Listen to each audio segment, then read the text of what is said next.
Yo mumezemte ladies and gentlemen, reka nizere ko mwese mumeze fresh ku munsi wa none kabisa. Reka nizere ko ibintu ari uburyohe nk'ibisanzwe ni Rwanda Vibes TV. Nkwibutsa ko niba utarakora subscribe nyabuneka kora subscribe, hanyuma ukande ku kantu kinzogera karibuze aho ngaho, and then anytime du posting inkuru uzagihita ubona ubutumwa bugufi, ube mu bambere bazajya babona inkuru mu buryo bwihuse faster. Ni Rwanda Vibes TV kuri uyu munsi kabisa. Amakuru ni menshi sinzi aho turi buyahere, gusa twihuse faster.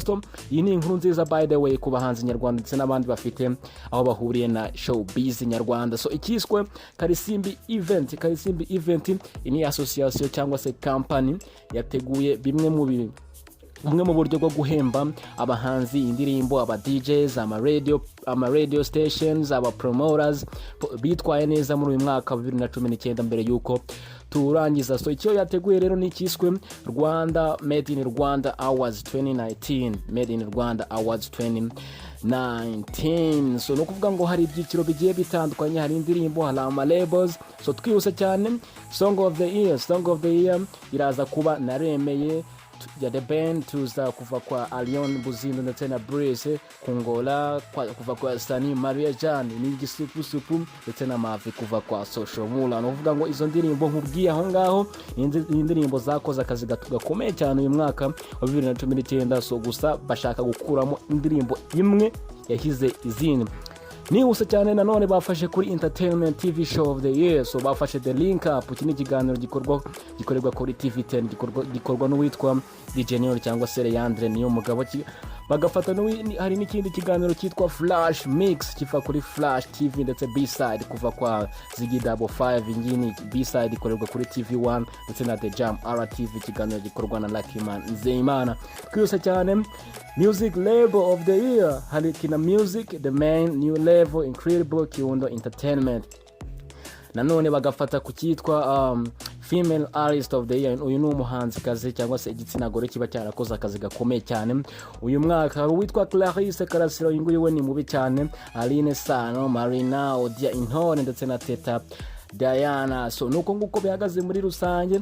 Hanyuma nakwibutsa uburyo watoramo umuhanzi wifuza ko yagira iterambere cyangwa se indirimbo wakunze.